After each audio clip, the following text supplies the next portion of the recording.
Slavery. That's it. Chattel slavery. Because and when you think about, and we talked at the beginning about DNA, about trauma being passed down. When we think about the institution of slavery and how it's created for us to work the way we were working, back breaking, soul just sucking away work and just a lifestyle. But it taught us that, okay, somehow, some way, if I work hard enough, massa be pleased. Massa won't beat me. I won't lose my life. Welcome to another episode of Soul Shift Session Podcast, where we have deep, transformative conversations to help you transform your mind to transform your life. I'm your favorite and freedom financial life coach, Coach Sapphire Starr. And with me always is my favoritist co host, Coach. And Kyle McCloud. And Hello, we everyone. Hey. We're here with another conversation, another deep conversation. Before we get into the conversation, Kyle, I just want to Okay. remind the guest Yes. that if you want to join the Soul Shifters tribe, please go to www.soulshift.sessions.com and join us if you would like to be a guest on the show and come on live and join the conversation. Make sure you go to www.soulshiftsessions.com and click be a guest. We would love to have you on the show. Cal, Yes. Coach Yeah. Cal, Yes. what type of coach are you? Is this based off of off the choices we've had in the past? It's not a trick question. Okay. It's Well, because like when I hear it, it's like when I hear what kind of coach are you, I'm like, all right, well, what are the choices? Let me choose out of the list of choices. But if you were to ask me what type of coach I am, I consider myself to be the coach's coach. Ooh. Look at you dropping gems. We're not even like 5 minutes in. It's because I really do enjoy watching others shine and being a part of the reason why they're shining is like gold to me. I love that. I feel like Yeah. in my mind, you're the great facilitator. You're so awesome at connecting people Yeah. with themselves, connecting people with other people, Yeah. connecting people in such a way that allows them to essentially catapult them into wherever they were headed in the first place. But it's almost like you're like that trampoline, like, boing, take off. Fly, little bird, fly. Well, my God, what was that quote that you shared last week about being in the nest? The Oh, bird. yes. Yeah, that was let me see if I can remember off the top of my head. It was the nest is safe, but that's not what the wings are for. Period. Yeah. Period. But I just love like working with others and like but also in short bursts because we just had a whole off-screen conversation about peopling and it's like if I can get you to be amazing in 15 minutes, it's done. Job is Chef's done. Like if kiss. you're unforgettable and it only took 15 minutes or an hour to do, like that's amazing. But at the same time, I've got people in my circle who don't want to just let me be in the background. So I say, hey, there's a TED talk coming up. You should apply. And they're like, no, we should apply. And I'm like, I Okay. would prefer if you apply. No, sir. No, sir. Listen, if I'm gonna be great, we gonna be great. Listen, Right. because because of your gifts, your talents, and your ability, Yeah. you have to put yourself out there so the coaches that need you can see you. Can see And me. maybe they don't even know they need you until they see you. And they're like, oh, I didn't even know I needed that. I That's a need fair Coach point. out in my life. That's a fair point. That's a very fair and valid point. It is also what it brings to the forefront is these things that I probably try to keep hidden, right? And kind of leads into today to what we're talking about today about the effort being tied to the worth. Mm, And I recently started a book. I'm always starting a book. And I gotta even see what the name of it is. But it really is good because she talks about this whole mindset thing that it's not that I'm unaware and it's not like I haven't heard it before. However, there is this aspect of being reminded. And mm. sometimes we need to be reminded. So the book is called Speak Your Way to Cash. Ooh, send it to And me. yes, I will. And the lady who is wrote the book, who also has a business to help you sell your speaking for like 5 to 6 figures to corporations. Her name is Ashley Kirkwood, Esquire. Yeah, so she's a lawyer She's an and attorney. she's an attorney. And in the first chapter of the book, it's all about mindset. And you and I have done this. We've done so many talks about mindset, and we've had on and off screen conversations about mindset. And yet, there are still these times where we have to be reminded. And there was this one little aspect that she did a really good job of illuminating, which is there are some people out there who feel as though because they would not pay for like that amount for a speaker that no one else will pay for them to be a speaker for that amount.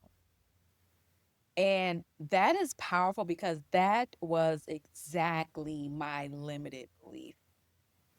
And it wasn't so much tied to, well, maybe it was. I don't know. I still had residual surrounded around money, which is oddly enough because I had so many breakthroughs when it come to finances.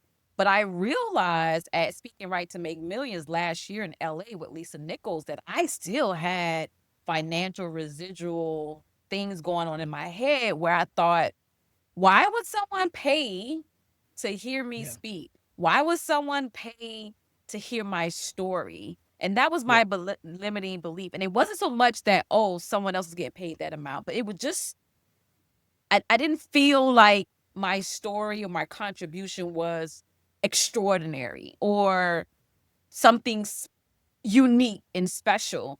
But when I walked away from that conference, I realized that that is not the case, that my story matters, our story empowers, and people will pay to hear us speak because we have the power to stir the souls of millions just by sharing our life experience. And because we've gone Absolutely. through our things in our lives, we're just thinking, because this is our life we're living, is not necessarily unique to us, but it is unique in the sense that it's your story.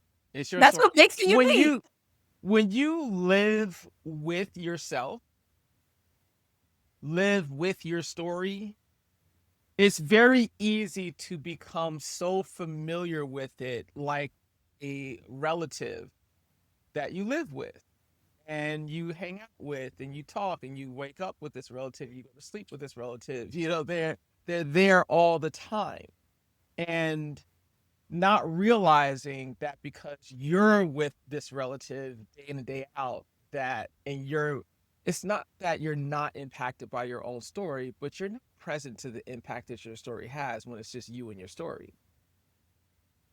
That means other people that are out there who have never heard the story, we're not aware that our story impacts them and could have a significant financial impact on yourself from a profit standpoint and others from an impact standpoint. Completely unaware of that when you're living with you. Yeah, like that. Well said. Send me that book. I now have Spotify Premium, so I will. Thanks to you. Listen, I feel like I'm so ready for because I have a speaking engagement to be on the freaking same stage Mhm. as my mentor, my coach, Lisa Nichols, speaking to this conference. It's going to be over 4,000 people in attendance, and I am Yeah. speaking on the same stage as my mentor and coach. A year ago, you could not have told me that was a possibility. I would not have Yes. believed you. Like, what? You're tripping. Like, The what? the other thing is you're not alone because mind shift or mindset shift with Tiff is going to be there too. Yes, And that's your yes, girl. It's that yes, girl. yes. And we had to, Lisa teaches us this. You have to shoot your shot. Mhm. You have to. There's you, and it's not enough. We just spoke briefly over mindset. It's not enough to believe that you can do something. You must then take action. So belief plus action equals result. But just lending and leaning into our topic today, because what you spoke about living with you and your unique story and your life, it's not even like you have to do anything other than just show up as your authentic self. It doesn't even require all these extraordinary things that we have in our mind to think what greatness is. In the book, she talks about getting an MBA, and you actually said all three initials: M for mindset, B for belief, and A for action. Wow. Yeah. You did all. And it Yeah. is those three. The M and the B don't work without the A. Yes. Yes. And my quote for today is from Brene Brown. And I don't want to jack it up because it's such a powerful Yeah. quote. It says, we do not have to justify our existence. We are worthy now as is. You are enough. Now, As is. as is. Now, anything you do beyond that, that's the sprinkle, that's the icing, that's just the cherry on top. But that cake is still good without the icing. Cake is still good without the cherry. The cake is the cake. Icing is just the dressing. And to be honest, I don't like icing. My daughter doesn't like icing. There are plenty of times where I don't even like cake. Like I don't want the cake. Anime. I don't want to eat Eat the the cake. cake and lay. Many a birthday parties go by and everyone's eating cake but me. And Jasmine's gonna scrape that icing off. The thing about the cake though itself, like when I am in the mood, is that it is the best part of the dessert. I can do without all the extra. Just give me the best part. The best part. You are The the best part. best part. You, capital YOU. Your story is the best part of the entire dessert. Oh, so delicious. Somebody wants cake. And well, we're focused. And you may have a tendency, or we have a tendency to believe, especially when we start comparing our unique story. Do you hear the irony in that though? But once you start comparing your story to someone else's story, you we have a tendency to be like, well, I I I didn't go through that. I I wasn't a teen mom. I I don't have self-esteem. Like I don't have those self-esteem issues. I wasn't whatever whoever you're comparing yourself to. You may think, well, my story isn't as powerful as that. I That's don't not believe, true. I don't believe that any of us at any level are immune to doing what you're talking about. So the thing is, what do we do when that creeps up? And I believe that awareness is the key. Being aware of what you're doing in the moment that you're doing it allows you to choose what you're going to do next. Yes. Yes. But if you don't even realize, and that's why I set the tone for the fallacy in that comparison, because like you said, to your point, we all do it.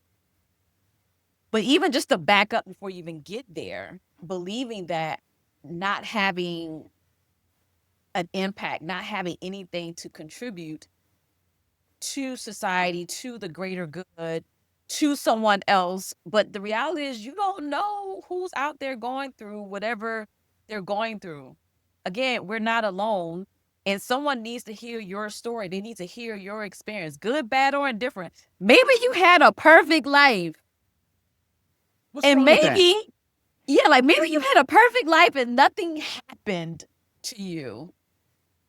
Maybe there's other That's people out still there worth who the have perfect. storytelling. Yes, yes. And sharing your experience, bringing joy so someone can hear that, man, what are the possibilities? It's valuable. It needs to be heard. It needs to be told. I have a hard time believing that you can get to a certain age without experiencing some level of trauma in this country. That's just me. Like maybe you had a great childhood, but let me tell you, your adulthood might be the hood.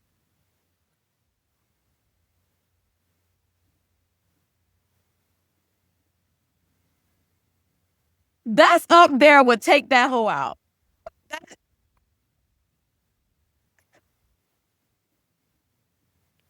that's right Yeah, up there. your your adulthood is the hood, so take that hoe out. Listen, because even if you came out unscathed, the ones who didn't make it out unscathed are the ones that's your coworkers, the ones that you bump into at the gym, the ones that you ride past on the highway. Trust me, hurt people hurt people. So they're gonna Hurt people do hurt people. they do. And so even if you wasn't hurt, guess what? One of these hurt mofos is It's gonna coming. hurt you. It's gonna hurt you. What? And at least if you was hurt as a child, you prepared. If Right. you didn't have no preparation in childhood for the savagery of the world that we live in, and then you get hit with that, it's like trauma. You've heard, and you may not remember, but you have heard about my high school experience, which is I lived in the suburbs. I went to school in the inner city. It was like a work release program where I was allowed to go back to peace and quiet like around 5 o'clock at night. It's like a But you halfway better house. be right back here in this trauma filled city at 7 a.m. You better Shots be out. back here. Shouts out to the brick. Shout out to the bricks. And it was for 6 years because it started at seventh grade. And I remember the first day of school. One of these cats in our group got jumped by another whole bunch of group, another group from another school. And I had just never seen violence like that up close, ever. And that was day one for the next 6 years. So, yeah, I think we all, it's like coming Absolutely. for you sooner or later. The trauma is coming. Some of us get it really young, some of us a little later in life, but I just don't see how you can live in this country, especially being a person of color, and experience a level of trauma. I I just mean, don't see it. people of color were born with trauma. Like it's in our DNA, It's in unfortunately. the DNA. It's in the DNA. So we all have a story. And like Coach Kyle said, the coach's coach said, when you do, because we all are not immune to facing that when it comes up, comparing ourselves to someone else or shying away from our purpose because we feel like purpose isn't great enough. And it's identifying that feeling and saying, what are you going to do next? What are you Yep. going to do as a result? Because you feel it coming up. But man, nobody can do you better than you. No one can do you What? better than you. No one can You do you are better than you. exceptional. You are amazing. Are you are enough. And so we're saying all this over and over again. And what there is to understand is the story is not tied to your worth, because you're already worth. The real thing for us to be concerned about or for us to work on is actually understanding what that worth is when it comes to speaking, when it comes to doing things that require some negotiation in regards to the income or the profit that you're going to make. And that goes right back to the mindset, to the belief, and then putting the action of taking your shot. But if your mindset doesn't think that you can earn more than $3,000 for a speaking gig, because who's going to pay me more than $3,000 for a gig? If that's where the mind is, then no matter how big that proposal that you write, you're going to find a way to sabotage that proposal all day long. They're not even going to have to do it for you. They're going to Hmm. have to, oh, we'll have to think about it. And next thing you know, you drop in the price. Are not are not submitting at, We're not submitting at all. and we And miss that a was a hundred percent. Yeah, we miss 100% of the shots we that we don't don't take. take.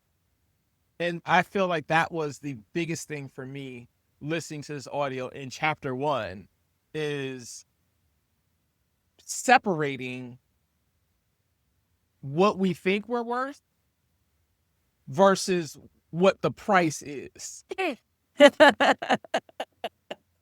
And I remember one time someone wanted to negotiate with you, and I was like, price is the price.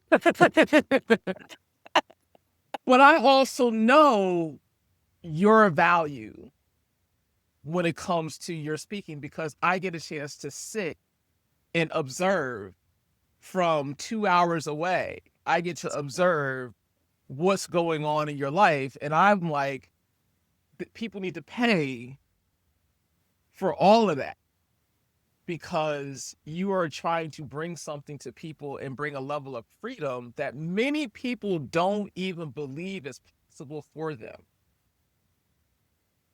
It's not even in their reality as a possibility. And you're coming to the forefront saying, not only is this possible, I can put you on a plan to make it Oh, doable and made happen for you.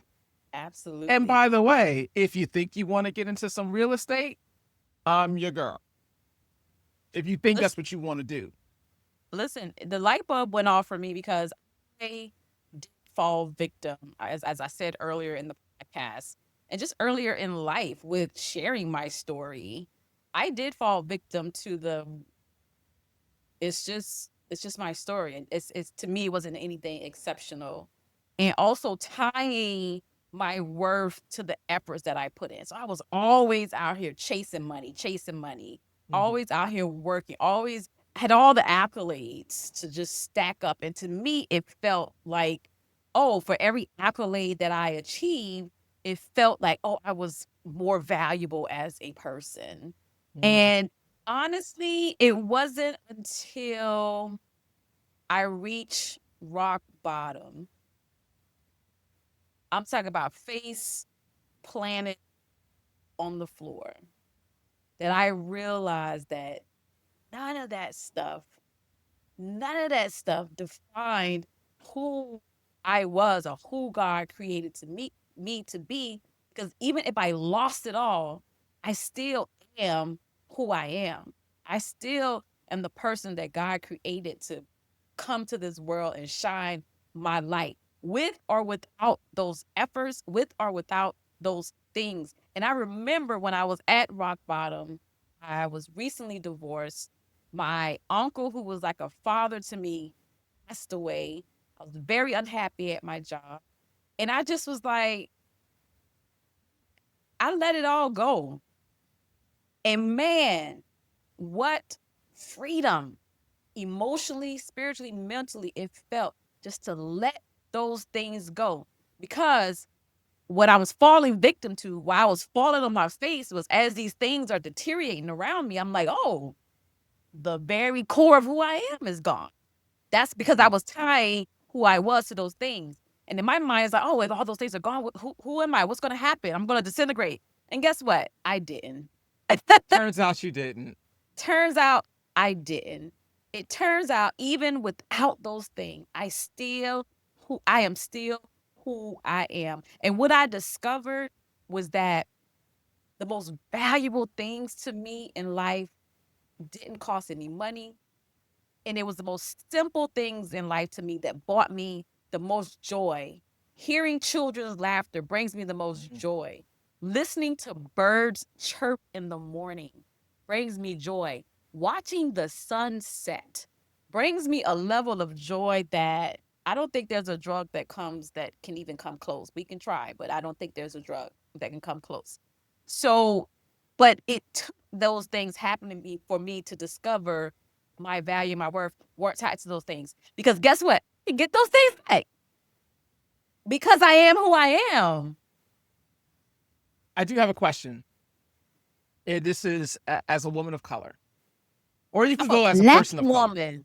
I'm a, do you know well, we're not going to get too far deep in the weeds with that Yeah. because I don't even, when you think about it, even the word black is problematic. Yeah. However, in my journey in life and around the world, it's something now I do hold dear to my heart because we took lemons and we turned it into lemonades and we embodied Mhm. black. We took it and we have our own culture. And so it's something now that I am, it has an ugly history to it, but it's something that I do celebrate and I hold very dear to my heart. And I am a black woman. And Okay. it is a difference. I'll It is take a that. difference. It is a difference when you say Y- black and people of color, because people of color may not be black in the sense of black culture in America, Sure. because that's what we're talking Sure. about. When we say black, Sure. we're talking about the experience of us in America. And I wasn't, this particular question wasn't stemming from the American experience. However, it very well can when you hear the question, which is, what do you think is the reason, or what is it that's within us that cause us to work harder when under pressure, as opposed to using the creativity that you have, using your voice, or using your own ingenuity to solve the problem? As opposed, like, why do we put more effort in when we know that the effort is just going to burn us out? Slavery, That's it. chattel slavery. Because, and when you think about, and we talked at the beginning about DNA, about trauma being passed down. When we think about the institution of slavery and how it's created for us to work the way we were working, back breaking, soul just sucking away work and just a lifestyle. But it taught us that, okay, somehow, some way, if I work hard enough, massa be pleased. Massa won't beat me. I won't lose my life. And so our very existence then became tied to how hard we work, basically, to survive. And then we teach that to our children. Listen, you got to work hard so you don't get beat, you don't get tied down, you don't lose your life. And so that then is perpetuated. Even when the institution of slavery is removed and dismantled, that mindset is still there and perpetuated to the point where we don't even like why are you doing this? You don't even realize it. It's like you're doing it because you're conditioned. But then it's like, well, why am I doing this? Because again, it's a survival thing. We had to do it to survive.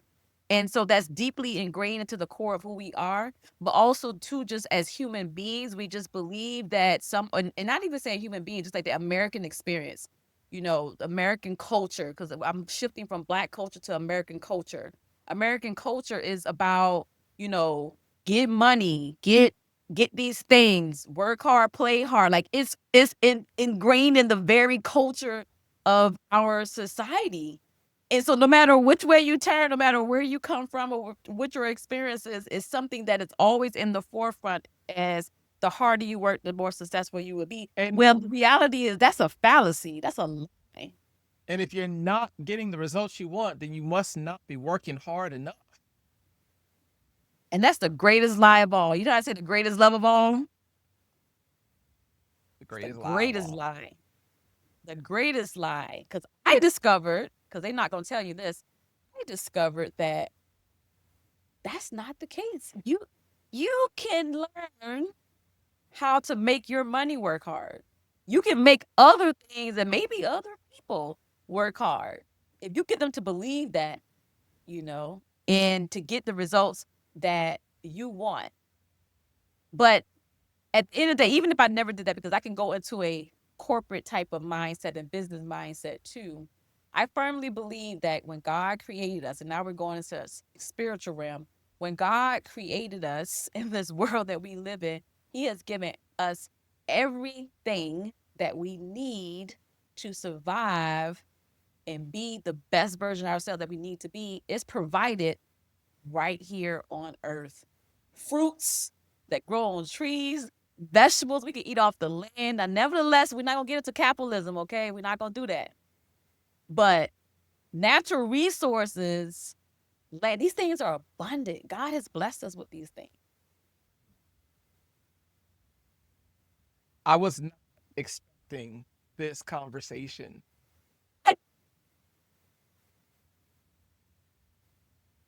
Like if this isn't it's transformative. If this isn't a transformative version of our talks, I don't know what is. Because I am not aware of any conversation on any podcast. Now, mind you, I haven't heard all the podcasts that are out there. I haven't listened to all the ones that are dedicated to Black culture and the Black experience or the Black experience in the United States. But I want you to understand that when I asked the question, you gave a one word answer: slavery. And I have not heard that in any podcast I've been a part of or listened to. You're welcome. That's know what else to say. Right. I just is saying that I love that. I love that because it's almost like choosing to say, not saying the uncomfortable thing, but I'm sure that someone's listening is like, ooh, didn't see that coming. In order They've us, heard that in order that for us to know where we're going, we must know where we are, but not just where we are. We must understand fundamentally where we come from. And unfortunately, in America, we're not given that luxury to talk about our trauma of this dark, ugly institution. We're told to get over it. We're told to move on. That was, you know, long time ago. But any other, you don't tell the Jewish people that. It's a lot of people and a lot of cultures that experience many dark, ugly things. You don't tell them to get over it. And guess what? Because you don't tell them that, they have the ability to heal. They have the ability to begin that. So we can start shifting and changing our mindsets. But unfortunately, that's not a luxury that Black Americans are given. Now we do take, because I do understand fundamentally too. Like I heard a young lady, she's from Great Britain, and I've been to London. Totally different mindset. Totally different mindset. Totally different way of life in terms of how Black folks navigate over there. And it's because I was on a train and a young lady, bless her little heart, she was like, I just don't understand why Black people in America don't know where they're from. You can't just start off with that. You gotta tell me what this woman looked like, what her race was. You gotta give it to. I need the picture, not this little lady bless her heart. Okay, no, no. Picture this. Picture this. Sicily. Picture this. London, 2023, Yes. on the train, headed to, I don't know, South London. Wherever I you was was going. West Yeah. Okay. London, headed to South London. This young Black woman and her friends were standing next to me and my friend on the train. And we were talking, and my friend was like, oh my God, I love your accents. The way they sing, the way they speak is almost sound like they're singing. She was just admiring that. And my friend asked her what do they do. They were like, they were nurses. I was like, oh my God, that's pretty dope. We work in healthcare too. They then asked us where we were from. We told them where we were from. And then that's when she got into she was like, I always wanted to ask, I don't understand why Black people don't know where they're from. And I was like, I'm from America. That's where I'm from. Because their background, and especially in the UK, Black folks there, most of them, not all, most of them are immigrants. So they made a choice to go there. And because they made a choice to go there, they're tolerated in such a way where and the dynamic is, okay, they chose to come here for whatever reason, and that's a contribution. But it's not necessarily seeing them as, oh, now because you're in London, now you are a UK citizen, and none of that. No, it's just that. But And this is getting back to the young lady that I heard on TikTok speaking about the differences of Black people in London or Black people in America. She said that in America, it just feels like we really own who we are. We're really proud about it. It's in your face. We don't take no crap type of thing. And so one of the commenters said, well, because we're not immigrants. Most of them are maybe one or two generations removed, and their parents may have come from, and they know exactly where their parents came from. Their parents came from Jamaica to immigrate over there. Their parents may have immigrated from Nigeria, parts of West Africa. And I'm talking about their mother, their grandmother. They're very clear on that.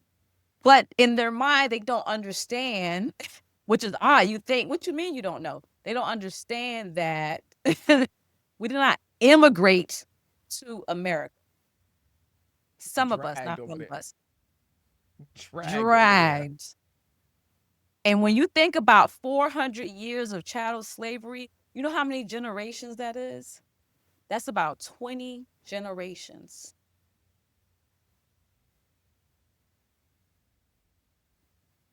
I'm American and my people built this country, period. That's it. That's it.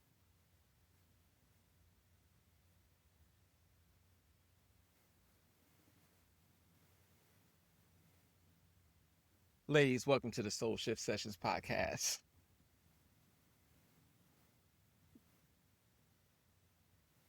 All to the people.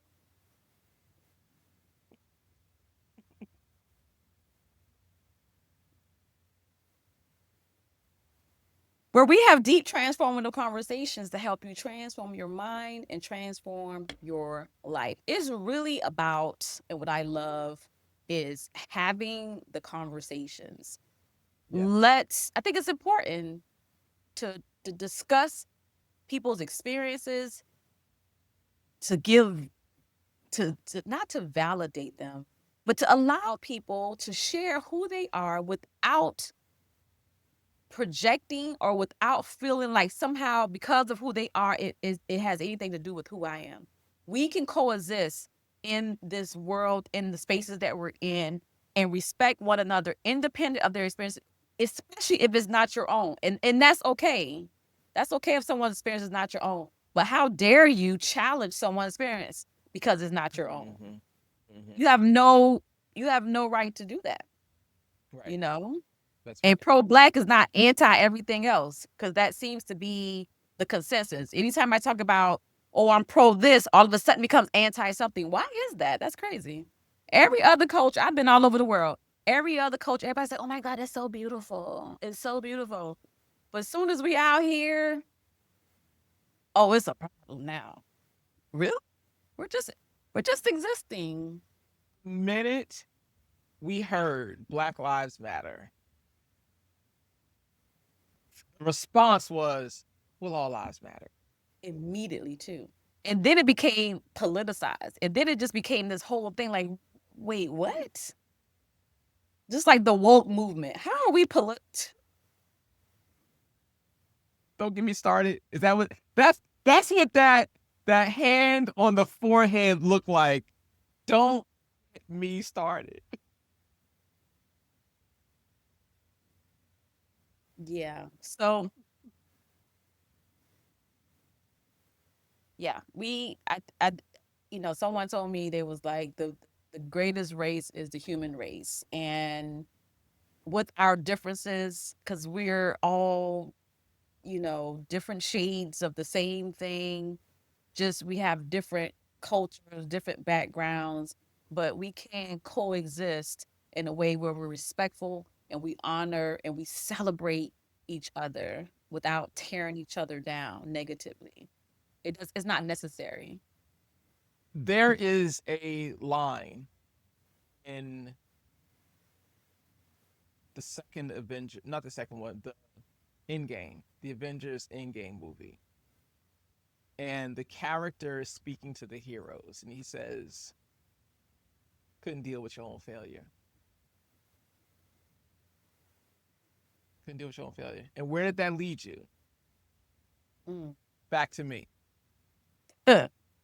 And when I think about the level of effort that is going into changing the narrative and the level of effort that is going into suppressing real stories, it's like couldn't deal with your own failure, couldn't deal with your own nastiness, couldn't deal with your own inhumaneness. And but instead of trying to make that into like recognizing it, acknowledging it, accepting it, and saying, like, I don't want my culture to be that version of itself. Instead, we're going to say, that didn't happen. Let's erase that from the history books. And let's also suppress any books that say that that did happen.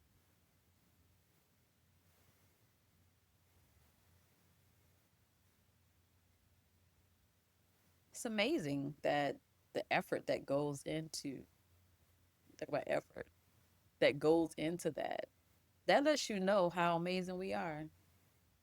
Yeah. It should remind you that we are pretty phenomenal, extraordinary, exceptional, just existing. Mm-hmm. Just You're existing can be a just, problem. and it's the prize. You're enough. Yeah. That's their problem. It is their problem. And where the fans at? Where the fans at? I gotta find my fan because good I'm waiting luck. for my lessons from my wife to give me the. Apparently, this is like the thing now, so I need to Yes, you have to get be my ready line for dancing up, and yeah, we need soul shift session thing. just like the t-shirts. Like we got two t-shirts on the way. We have Take the Hoe Out and we have Adulthood is the Hood. Adulthood is the hood. The hood. So stay tuned. Make sure you subscribe and go to www.soulshiftsessions.com. Join the tribe. Subscribe to our channel. Look, in the future, we are going to be streaming from Spotify, Apple, and wherever you listen to your podcast. Look out for Soul Shift Session because that is coming down the line. Yes, yes. Any final words, Coach Cal? You know, I always got a final word in the form of a quote. Yeah. People sometimes fail to live because they're always preparing to live. And with that said, folks, always remember to let your soul glow and that you are enough. Thank you.